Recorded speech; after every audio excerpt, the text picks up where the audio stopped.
पहिले त म गलेश्वर बाबाजी प्रति श्री ईश्वरानन्द स्वामीजीका प्रति हार्दिक श्रद्धासुमन व्यक्त गर्न चाहन्छु र उहाँले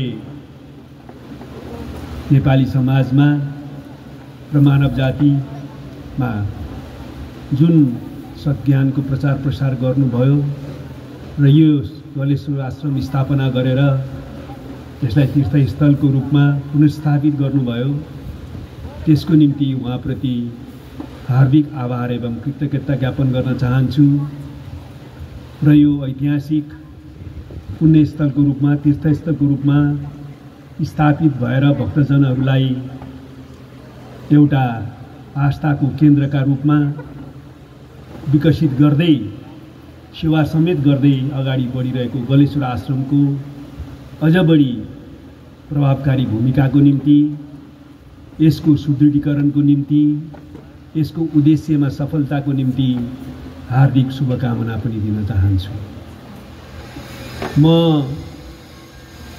आज यस ऐतिहासिक पुण्य तीर्थस्थलको आकर्षणले र हाम्रा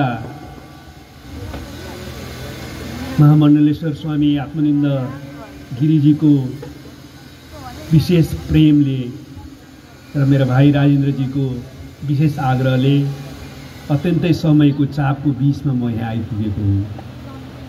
आज मेरो 11 बजे हेटौडामा एउटा पूर्व निर्धारित कार्यक्रम छ र म सिधै सिमराको प्लेनबाट उता जाने कार्यक्रम थियो, तर स्वामीजीले सम्झनु भएको छ भन्ने खबर राजेन्द्र भाइ मार्फत मैले प्राप्त गरिसकेपछि श्री गलेश्वर बाबाजीका प्रति यही उहाँले स्थापना गरेको कुटीमै आएर श्रद्धाञ्जली अर्पण गर्ने इच्छा प्रेरणाले गर्दाखेरि म आज यहाँ उपस्थित हुन पाएको छु। तर दुखी छु कि म तपाईहरुसँग लामो समय बस्न पाउँदिनँ। अहिले यहाँ 2 शब्द बोलिसकेपछि म लगत्तै हेटौडा जानु छ, त्यसको निम्ति म यहाँ सबैसँग क्षमा याचना पनि गर्न चाहन्छु। हाम्रो नेपाल तपोभूमि हो, यो हाम्रो एउटा विशिष्ट पहिचान पनि हो र यस्तो यो तपोभूमिले हामीलाई विशेषतः पूर्वीय चिन्तन संस्कृतिले मानव जातिको मुक्तिको निम्ति हामीलाई साँचो, जीवनको साँचो पनि दिएको छ। तर समस्या के छ भने हाम्रै तपोभूमिको यसको महत्त्वलाई हामीले बिस्तारै बिस्तारै बिर्सदै गएका छौँ र आज एकपटक फेरि हामीले यो तपोभूमिलाई आफ्नो विशिष्ट पहिचानको रूपमा विश्वभरको मानव समुदायको निम्ति आवश्यक केन्द्रका रूपमा आफ्नो पहिचानलाई पुनर्स्थापित गर्न जरुरी छ। त्यो हाम्रो पहिचानको मात्रै कुरा होइन।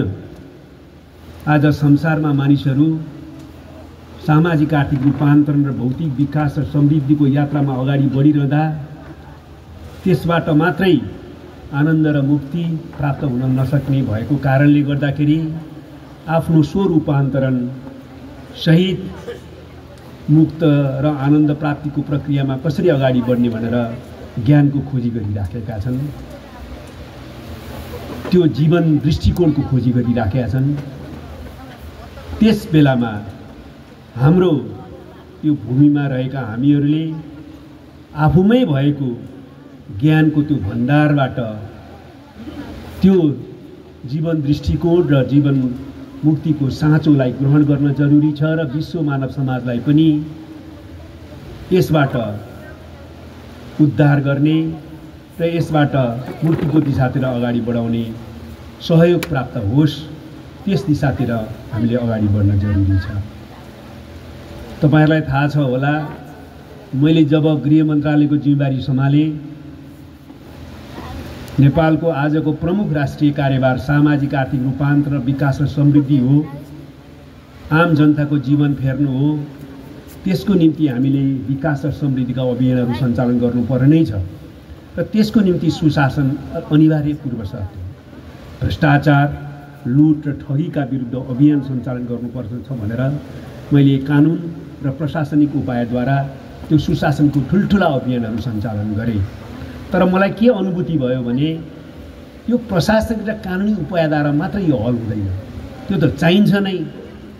तपाईहरूले देख्नुभयो ठुल्ठुला उपप्रधानमन्त्री, मन्त्री, सचिव होइन, सांसदहरू चाहिँलाई कानुनको दायरामा ल्याइयो, मुद्दा चलाइयो, जेल पठाइयो, राज्यका जग्गा जमिनहरू फिर्ता ल्याइयो।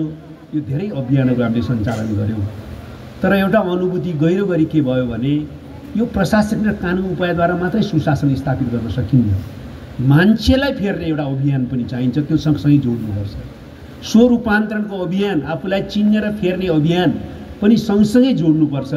त्यसैले मैले गृह मन्त्रालय अन्तर्गत प्रशासनिक कर्मचारीहरू, पुलिस अधिकारीहरू सबैलाई योग र ध्यानको शिविर सञ्चालन गरेँ र विश्वमै यो पहिलो हो भन्ने मेरो जानकारीमा छ, तर मलाई थाहा छैन।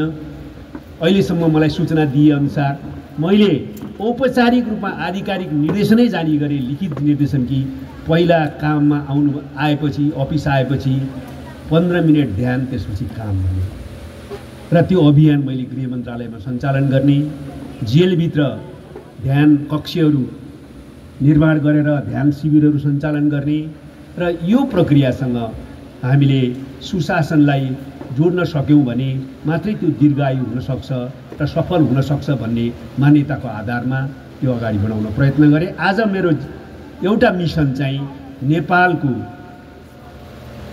हरेक घर ध्यान केन्द्र बन्नुन् भन्ने छ र हाम्रो यो सामाजिक आर्थिक रूपान्तरण, विकास र समृद्धिको अभियान सञ्चालन गर्नका निम्ति राजनीतिलाई नै सफा गर्नुपर्ने आवश्यकता छ, सुशासन कायम गर्नुपर्ने आवश्यकता छ। त्यसपछि मात्रै विकास र समृद्धिले फड्को मार्छ र आम जनताले यो राजनीतिक परिवर्तनबाट आफ्नो जीवनमा पनि परिवर्तन भएको अनुभूति गर्न पाउँछन्। त्यो त आफ्नो ठाउँमा छ, आज म त्यसमा चर्चा गर्न लाग्दिनँ। तर मैले यसको अतिरिक्त अहिले 5वटा काम जोडेर हामीले अभियान सञ्चालन गर्नुपर्छ भनेर संसदमा पनि बोलेको थिएँ। हाम्रो महर्षि फाउन्डेसनका अध्यक्षज्यू दीपक बास्कोटाज्यूले त्यो सुनिसकेपछि मलाई सद्भावपूर्ण बधाई दिनुभयो र उहाँले धेरैलाई त्यो प्रचार पनि गरिराख्नु भएको छ। मैले 5वटा अभियानलाई जोडौँ भनेको छु। एउटा योग र ध्यानलाई जीवनको अभिन्न अङ्ग बनाउने गरी अभियान चलाउँ राज्यले नै, समाजका सबै पक्षले। दोस्रो, प्राकृतिक चिकित्सा आयुर्वेदलाई हामीले अनिवार्य बनाउँ। हामीले अहिले एलोपेथिक उपचारमा जोड दिइराखेका छौँ। हाम्रो त्यो चिकित्सा पद्धति कस्तो भएको छ भने हामी जे पनि खाने, जस्तोसुकै जीवनशैली अपनाउने, जस्तोसुकै चाहिँ काम पनि गर्ने कारणले रोगहरू लाग्ने। अनि हाम्रो चिकित्सा पद्धति कस्तो भने पहिला रोगी हो, त्यो रोगी भएपछि सबै उपचार त गर्न सकिन्न। रोगी सङ्ख्या त धेरै हुन्छ, जतिसुकै अस्पताल बनाउनुहोस्, जतिसुकै डाक्टर नर्स पैदा गर्नुहोस्, जतिसुकै औषधि विकसित गर्नुहोस्, त्यसलाई खर्च त त्यति धान्न पनि सकिन्न र त्यसले पुरै निको पनि पार्न सक्दैन। त्यस कारण रोगी हो अनि पुरै त गर्न सकिन्न, जति सकिन्छ त्यति उपचार गरौँला भन्ने छ अहिले हाम्रो चिकित्सा प्रणाली, स्वास्थ्य प्रणाली। त्यसरी हुँदैन। हामीले एलोपेथिकमा खर्च गरेको थोरै प्रतिशत, 10%, 15% मात्रै हामीले आयुर्वेदिक र प्राकृतिक चिकित्सामा खर्च गर्न सक्यौँ भने आरोग्यताको जीवन नयाँ प्रणाली सुधार हुन्छ। त्यो दिशातिर हामी जानै पर्ने हुन्छ। तेस्रो चाहिँ हामीले खेती प्रणालीमा, हाम्रो कृषिमा नयाँ आयाम, जो हाम्रो प्राचीन एउटा राम्रो पक्ष हो त्यसलाई बिर्सेका छौँ। अर्ग्यानिक जैविक कृषि खेती हामीले गर्नुपर्ने हुन्छ। अर्ग्यानिक फार्मिङको प्रक्रिया, अर्ग्यानिक एग्रिकल्चरको प्रक्रिया अगाडि बढाउनु पर्ने हुन्छ। र अर्को चाहिँ हाम्रो विषादी जो हामी प्रयोग गर्छौँ र केमिकल फर्टिलाइजर जो प्रयोग गर्छौँ त्यसले हाम्रो जीवनलाई नष्ट गर्दैछ र हाम्रो माटो सिद्ध्याउँदैछ। माटो मार्ने र हामीलाई रोगी बनाउने दुईटा काम साथसाथै केमिकल फर्टिलाइजर र यो केमिकल जो पेस्टिसाइड छ त्यसले गर्दैछ। त्यसको सट्टा हामीले अर्गानिक फर्टिलाइजर र अर्गानिक पेस्टिसाइड्सहरूको प्रयोग गर्नुपर्ने हुन्छ। त्यसको अभियानै सञ्चालन गर्नुपर्ने हुन्छ। म जन्मेको जिल्ला गोर्खाको घ्याचोक भन्ने ठाउँमा नयाँ परिस्थिति सिर्जना भयो, नयाँ सम्भावना सिर्जना भएपछि उनीहरूले तरकारी खेतीको अभियान चलाए।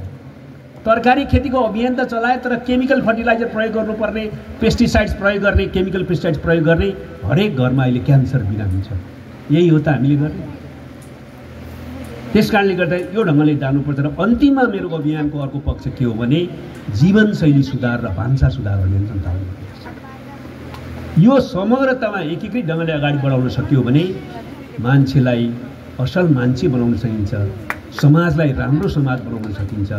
ती असल मान्छे र राम्रा मान्छेहरूले राजनीतिले पक्रन सक्यो भने तिनले समग्र सामाजिक आर्थिक रूपान्तरण गर्छ। त्यस कारणले सन्त भावका मान्छेहरू राजनीतिको केन्द्रबिन्दुमा भयो भने उनीहरूले सुशासन लागू गर्न सक्छन्।